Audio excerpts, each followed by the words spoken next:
मोदी साहब मस्त हैं और जनता सारी त्रस्त है और बीजेपी पूरी भ्रष्ट है। झूठ बोलो, जमकर बोलो, बार बार बोलो। नरेंद्र मोदी का एक ही नारा है, तेल बेच दिया, रेल बेच दिया, फेल बेच दिया। उन्हें बस नहीं चल रहा, नहीं वो ये जनता को भी बेच देंगे। जनता आज भी परेशान है, जनता आज भी बेरोजगार है, जनता आज भी त्राहिमाम कर रही है, सिर्फ नरेंद्र मोदी और भाजपा के कारण। मोदी जी ने कुछ नहीं किया, 2 किलो गेहूं दे रहे हैं और 1 किलो चावल दे रहे हैं। 1 महीने तक खा लेगा क्या एक इंसान? हर चीज महंगी है, गैस सिलेंडर महंगा, राशन महंगा। ये मेरा सवाल है नरेंद्र मोदी जी से और जेपी नड्डा जी से और अमित शाह जी से कि आप बताइए आपको 400 सीटें क्यों चाहिए जब सरकार तो 272 सीटों में बन जाएगी। आप 400 सीटों के साथ करना क्या चाहते हैं इस देश के साथ? क्या अगला चुनाव इस देश में होगा या नहीं होगा?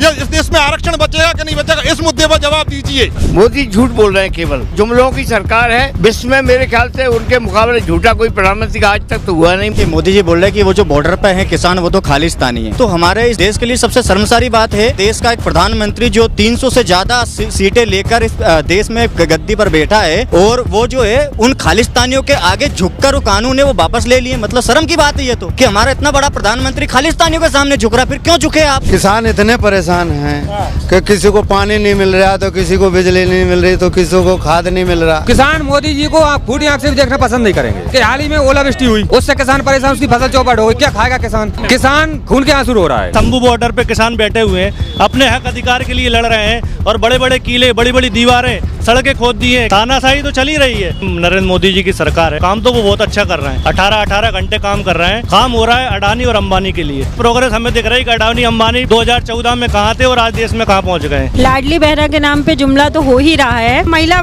बाल विकास का पैसा रोककर, सैलरी रोककर, मनरेगा की सैलरी रोककर लाडली बहना में चलाया गया।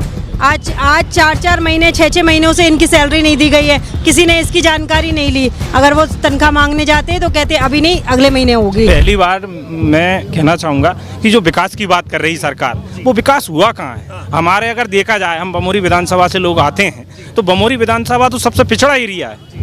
यहाँ पे विकास के नाम पर जो पूर्व में जो सरकार थी कहती थी हमने 22,000 करोड़ का जो विकास किया है, तो आप भी देख रहे हैं और जनता भी देख रही है कि कहाँ हुआ है वो विकास आखिरकार। तो वो विकास भी देखा जाए भाई। अब विकास की आप बात कर रहे हैं, आप विकास का तो नाम ही नहीं लेते। दूसरी बात है आप रोजगार का, जब पार्टी जो ही बीजेपी जब सत्ता में नहीं थी, अपोजिशन में थी, तो ये कहती थी कि हम रोजगार देंगे, 2 करोड़ रोजगार दिया जाएगा। आज किसको रोजगार मिला है? सब लोग बेरोजगार हैं। युवाओं में इससे आक्रोश है कि हमें रोजगार नहीं मिल रहा है। हिंदुस्तान का मीडिया और मोदी जी का सेम एक जैसा विकास है। मोदी जी जब प्रधानमंत्री बने थे तो किसानों के लिए बोला था कि 2022 में किसान की दोहरी आय होगी। मैं पूछता हूँ, पिछले 3 दिन से तांडव हो रहा है पूरे भारतवर्ष में, ओलावृष्टि हुई है, एक ट्वीट आया प्रधानमंत्री का? नहीं आया किसानों को लेके। हवाई नेता हैं, बस वही गुमराह करने का काम करते हैं। मीडिया की तरफ से भी किसानों के लिए कोई संवेदनाएं नहीं थी। मोदी जी का एक जुमला आया था जब उन्होंने 2014 की तैयारी कर रहे थे कि बहुत हुई महंगाई की मार, अब की बार मोदी सरकार। महंगाई कहाँ है? कहीं कम हुई क्या? पेट्रोल डीजल के दाम आप दोबारा देख लीजिए, रसोई गैस सिलेंडर के दाम आप देख लीजिए। आप दाल चावल, जो गरीब आदमी होता है, नीचे तबके का आदमी है, वो अगर उठ के ऊपर आएगा तभी तो आपकी मानी जाएगी कि आपने कोई काम किया है। विकास का आपके कागजों में विकास माना जाता है। आपकी जीडीपी दर सिर्फ विकास कार्यों में, कागजों में मानी गई है। आपके क्षेत्र की जो धरातल जमीनी स्तर है उसमें किसानों के साथ क्या अन्याय हुआ है आप देख लीजिए। आपने पूरा अभी तक किसानों के ऊपर आप अत्याचार कर रहे हैं। आपसे एक निवेदन है कि मोदी जी से आप एक प्रश्न पूछ लीजिए कि सरकार तो 272 सीटों में या 275 सीटों में बन जाएगी, तो 400 किस लिए चाहिए इनको? 400 चाहिए इनको आरक्षण खत्म करना है इस देश का। इनको लोकतंत्र खत्म करना है और आरक्षण खत्म करना है, इसलिए इन लोगों को 400 सीटें चाहिए। चाहते हैं कि इस देश में आरक्षण खत्म हो जाए और गरीब को जो पीस रहे हैं वो गरीब भी खत्म हो जाए। इसलिए मेन मुद्दा है, इसलिए हम ये पूछ रहे हैं। ये मेरा सवाल है नरेंद्र मोदी जी से और जेपी नड्डा जी से और अमित शाह जी से कि आप बताइए आपको 400 सीटें क्यों चाहिए जब सरकार तो 272 सीटों में बन जाएगी। आप 400 सीटों के साथ करना क्या चाहते हैं इस देश के साथ? क्या अगला चुनाव इस देश में होगा या नहीं होगा? या इस देश में आरक्षण बचेगा कि नहीं बचेगा? इस मुद्दे पर जवाब दीजिए। मोदी जी सिर्फ गरीबी का एडवर्टाइजमेंट करते हैं, ठीक है, और राहुल जी वास्तव गरीबी में से मिल रहा है बहुत जमीन आसमान का। किसानों को क्या फायदा किया? कहाँ हुई दुगनी तो दुगनी। खाद की बोरी और कम कर दी। किसान लाइन में खड़ा है, खाद की लाइन में खड़ा है। किसान क्या कुछ गलत कर रहा है? आपने वादा किया था किसानों से 2700 रुपए क्विंटल में आपके गेहूं खरीदे जाएंगे और जो किसानों के साथ सरेआम अन्याय हो रहा है, 2275 रुपए में किसानों का पंजीयन हो रहा है। सरकार कह के बोल दी कि अब 2700 रुपए में हम किसानों के गेहूं खरीदेंगे अगर सरकार भाजपा की बनती है तो, और लेकिन अब 2275 का पंजीयन क्यों करवा रही है सरकार? ये तो सरासर अन्याय है। मनमोहन सिंह जी जब से गए इस गद्दी से, उसके बाद से हिंदुस्तान के किसी किसान को बिना डंडे के फर्टिलाइजर नहीं मिला, और ये दावे से बोलते हैं किसान हितैषी हूँ। लोग पूरे रात लाइन में लगते हैं और पूरा ब्लैक मार्केटिंग से यहाँ फर्टिलाइजर मिलता है। मैं भी एक बेरोजगार हूँ, तो मैं अपने सारे बेरोजगारों की देश में जितने भी उनकी सबकी पीड़ा समझता हूँ। देखिए, महंगाई बढ़ रही है, लगातार चरम सीमा पर महंगाई बढ़ रही है। अनएम्प्लॉयमेंट भी हद से ज़्यादा, क्योंकि आज तक 40 सालों में सबसे ज़्यादा अनएम्प्लॉयमेंट इस इंडिया में, भारत में है। लेकिन जिस तरीके से लोकतंत्र की लगातार जो हत्या हो जा रही है, जो लोकतंत्र के साथ खिलवाड़ हो रहा है, वो गलत है। नहीं, अगर पकौड़ा तलना ही रोजगार था तो मोदी जी भी चाय बेचते, तो फिर चाय बेचना था ना, राजनीति में क्यों आए हो? सीधी सी बात है भाई। अगर चाय बेचकर आप, अगर इतना सारा चाय बेचकर आप 35 साल भिक्षा मांगकर आप यूएसए घूम सकते हो, आप लंदन घूम सकते हो, तो क्या जरूरत थी आपको राजनीति में आने की? राजनीति में आप इसलिए आए कि जो गरीब है उनको और गरीब बना दे, जो किसान है अच्छी खासी अपनी जो रोजी रोटी चला रहे हैं, मैं प्रधानमंत्री बनकर उसको आत्महत्या करने पर मजबूर कर दूं। अकेला कोई भारी नहीं है, ये जनता से देश चलता है, और जनता से ही वोट से प्रधानमंत्री बने हैं। कुछ चाय बेचने वाले को हम लोगों ने बनाया है, किसी और ने नहीं बनाया था। हटाना भी जानते हैं और दवा बनाना। 70 साल में जो कांग्रेस ने किया है, तो मैं चाय बेचने वाले को कांग्रेस ने प्रधानमंत्री बनवा दिया था। यदि संविधान नहीं होता तो वो इस देश के प्रधानमंत्री नहीं बन पाते। गरीबों का कहाँ विकास कर दिया ना, अंबानी और अडानी का, उनका ही तो लोन माफ किया है। आज तक किसी भी किसान का बता दो मुझे, उसका 1-2 लाख रुपए भी माफ हुआ हो तो। 15 लाख का वादा किया था, एक किसी भी व्यक्ति के खाते में बता दो 1 लाख भी आ गया हो तो। मोदी जी से मैं तो एक ही आग्रह करना चाहता हूँ, किसी एक गरीब का आके या मध्य प्रदेश में बता दे कि मैंने उसका किसान का कर्जा माफ किया है, तो मैं जीवन में उनका ऋणी रहूंगा। 80 करोड़ लोगों को आपने राशन दिया है, हमारी कांग्रेस सरकार 35 करोड़ लोगों को राशन देती थी, उन्हें गरीबी से ऊपर किया था, मगर उन्होंने आके नहीं 80 करोड़ कर दिया है। भारत देश कृषि प्रधान देश है। प्रत्येक चीज अगर किसान ने प्रत्येक चीज डालता है खेती में, तो एमआरपी वाली डालता है। लेकिन वहाँ पे जो किसान धरना प्रदर्शन कर रहे हैं, वो सिर्फ एमएसपी मांग रहे हैं। मोदी जी झूठ बोलने का काम है मोदी जी का। मोदी जी झूठ बोलते हैं और झूठ बोलते रहेंगे, और मोदी जी जब तक जीतते रहेंगे इस देश में लोकतंत्र की हत्या होती रहेगी। किसान इतने परेशान हैं कि किसी को पानी नहीं मिल रहा, तो किसी को बिजली नहीं मिल रही, तो किसी को खाद नहीं मिल रहा। अब लेन में लगना पड़ रहा है, खाद ही खत्म हो गया। पहले 50 किलो की जो कट्टे मिलते थे वो 45 के कर दिए, और उसका भाव बढ़े अब 40 के हो गए। और यूँ मान लो आप 400 500 में एक कट्टा पर ले जा रहे हैं ब्लॉक से। कहाँ है खाद, कहाँ है सोसाइटी? क्या करेगा किसान? मरेगा कि बचेगा? और उसके बच्चे कैसे पाल पाएंगे? मोदी जी बोल रहे हैं कि वो जो बॉर्डर पे है किसान, वो तो खालिस्तानी है। तो मैं ये कहना चाहूँगा, तो फिर तो हमारे इस देश के लिए सबसे शर्मसारी बात है कि हमारा देश का एक प्रधानमंत्री जो 300 से ज़्यादा सीटें लेकर इस देश में गद्दी पर बैठा है, और वो जो है उन खालिस्तानियों के आगे झुककर वो कानून है वो वापस ले लिए। मतलब शर्म की बात है ये तो, कि हमारा इतना बड़ा प्रधानमंत्री खालिस्तानियों के सामने झुक रहा। फिर क्यों झुके आप? क्यों आपने जो काले कानून है वो वापस लिए? बिल्कुल झुकाएंगे। पूरी तरीके से इस समय बीजेपी की हवा जो है वो टाइट हो चुकी है, और ये जो लिस्ट आई है अभी उम्मीदवारों की, इसमें पूरा देखने को मिल रहा है। एक अकेला सब पे भारी, अगर एक अकेला सब पे भारी तो ईडी, सीबीआई, ये सारी जो चीज जो है सारी की सारे विपक्ष के नेताओं को पकड़ के बैठी। इतनी दूध के धुले हुए इनके नेता, एक नेता मुझे बता दिया जो बीजेपी के नेता के ऊपर हुआ हो। लेकिन हाँ, बिल्कुल एक सब पे भारी है ना, उसका रीजन है चंडीगढ़ में। आप देख लीजिए किस तरीके से इस बार फटकार लगाई सुप्रीम कोर्ट ने, उसके बाद कोई सुनवाई हुई उस पर। इस तरीके से अगर आप अकेला सब पे भारी है तो उसका क्या करेंगे? महिलाओं के साथ कहते हैं वो करते नहीं है। अब आप देखिए, हमारे सबसे ज़्यादा तो हमारे गैस पे फ़र्क पड़ा है, हमारे रसोई घर पे फ़र्क पड़ा है। हर चीज़ महंगी है, गैस सिलेंडर महंगा, राशन महंगा। हम तो ठीक है, सामान्य वर्ग से हैं। सामान्य वर्ग से जो नीचे गरीब महिलाएं, उनको 1250 का लालच दिया गया है। क्या 1250 से एक महिला का परिवार पल सकता है क्या?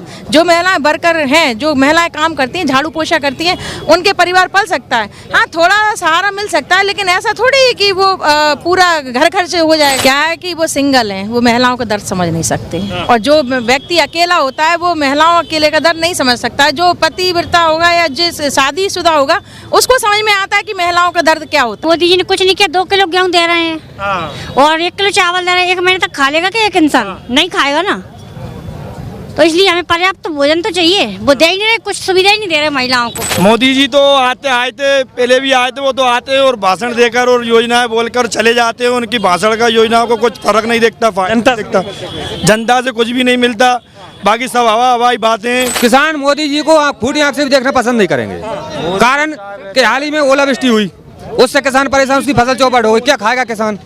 सरकार लॉलीपॉप देती है, जैसे कि दरभंगा हॉस्पिटल का नाम ले दिया, तब वहाँ पे खंती पड़ी है, कोई हॉस्पिटल नहीं, टोटल झूठ का पुलंदा, उनके पास सतता है ही नहीं। मोदी जी कहते हैं 2 करोड़ युवा को नौकरी देंगे, मगर युवा को नौकरी कहाँ दी है? युवा तो सड़कों पे घूम रहे हैं, पकौड़ा तल रहे हैं। वो गरीब का गरीब है, अमीर है वो और बहुत पैसा होने वाला जा रहा है। नौकरी दे युवा को। और जनता त्राहिमाम कर रही है महंगाई की मार से, त्रस्त हो चुकी है बीजेपी के झूठे आडंबरों से। झूठ बोलो, जमकर बोलो, बार बार बोलो, नरेंद्र मोदी का एक ही नारा है, बस झूठ बोलो, जमकर बोलो और बहुत जोर जोर से। नरेंद्र मोदी जी, आप सबसे पहले उन बहनों से पूछो, उन मजदूर भाइयों से पूछो, उन किसानों से पूछो जिनकी माँ बहन बेटियां तरसती हैं उनका चेहरा देखने के लिए, काम वो करते हैं। आज वो अपना अधिकार मांगने जा रहे हैं, वो कील ठोक रहे हैं रोड पर। वो उनके रोड पर कील नहीं ठोक रहे, उनके दिलों पर, उनके पैरों में कील ठोक रहे हैं। 7 लोगों की जानें जा चुकी है। पिछली बार भी उन्होंने एक काला कानून बनाया था, उसे भी पारित कर दिया था, लेकिन किसानों ने अपना संघर्ष किया, सैकड़ों किसानों की जान चली गई, उस काले कानून को बदलना पड़ा। अहंकार तो रावण का नहीं रहा तो उनका क्या रहेगा। सबसे महत्वपूर्ण बात है कि मीडिया उनने जेब में रख लिए। नरेंद्र मोदी अडानी का और अंबानी का गुलाम है, उन्हीं के इशारे पे काम कर रहा है। और अभी देखिएगा आप, नरेंद्र मोदी के बगल में बैठे मिलेंगे, वो नरेंद्र मोदी के इशारों पर ये पूरा देश चला रहे हैं और सब कुछ बेच रहे हैं। तेल बेच दिया, रेल बेच दिया, भेल बेच दिया, BSNL बेच दिया, LIC बेच दी। वो उन्हें बस नहीं चल रहा, नहीं वो ये जनता को भी बेच देंगे। नरेंद्र मोदी और अमित शाह दोनों ने इस देश को बर्बाद करने की कसम खाई है और सिर्फ गरीब बहुत गरीब होता जा रहा है। उनके कुछ चुनिंदा अमीर दोस्त अमीर बनते जा रहे हैं। अडानी और अंबानी के सामने वो नतमस्तक हुए बैठे हैं। उन्हें शर्म नहीं आती, इस देश के प्रधानमंत्री के इस बड़े पद को कलंकित कर रहे हैं। गरीब आदमी का बेटा बोलकर, झूठ बोलकर, लोगों को प्रलोभन देकर, लाशों के ढेर पर राजनीति करके और धार्मिक भावनाओं के साथ खेलकर उन्हें इस देश में हिंदू मुस्लिम भाईचारे की एकता को खंडित कर कर सत्ता हासिल की है।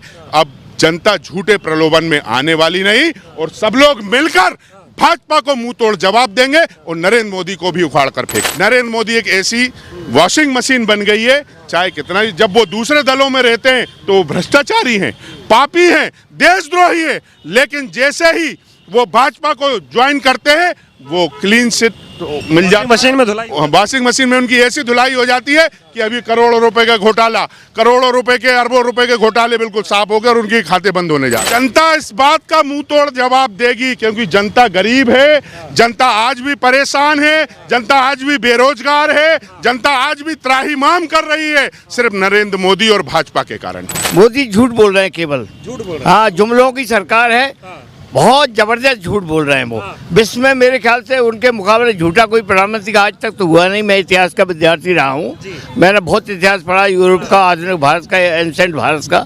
मोदी के मुकाबले झूठा प्रधानमंत्री का आज तक नहीं। ये जो वर्तमान में नरेंद्र मोदी जी की सरकार है, आप कह रहे हैं कि काम कर रहे हैं, काम तो वो बहुत अच्छा कर रहे हैं। 18 घंटे काम कर रहे हैं। काम हो रहा है अडानी और अंबानी के लिए, उसका प्रोग्रेस हमें दिख रहा है कि अडानी अंबानी 2014 में कहाँ थे और आज देश में कहाँ पहुँच गए।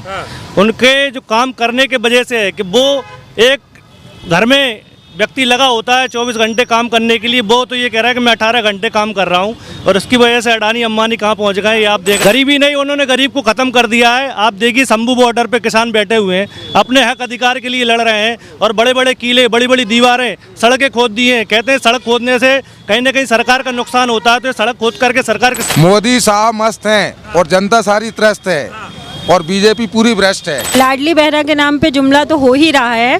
ये हम क्या, लाडली बहना खुद भी देख रही है अब। और चूंकि झूठे वादे और दिलाकर महिलाओं को पैसे देने का प्रलोभन जो इन्होंने योजना बनाई दी गई थी, उसमें ये कितने खरे उतरे वो तो हम जैसे लोग जानते हैं, आप जैसे पब्लिक सेक्टर भी जानती है कि कहाँ महिला बाल विकास का पैसा रोककर, सैलरी रोककर, मनरेगा की सैलरी रोककर लाडली बहना में चलाया गया। आज 4-4 महीने 6-6 महीनों से इनकी सैलरी नहीं दी गई है, किसी ने इसकी जानकारी नहीं ली। अगर वो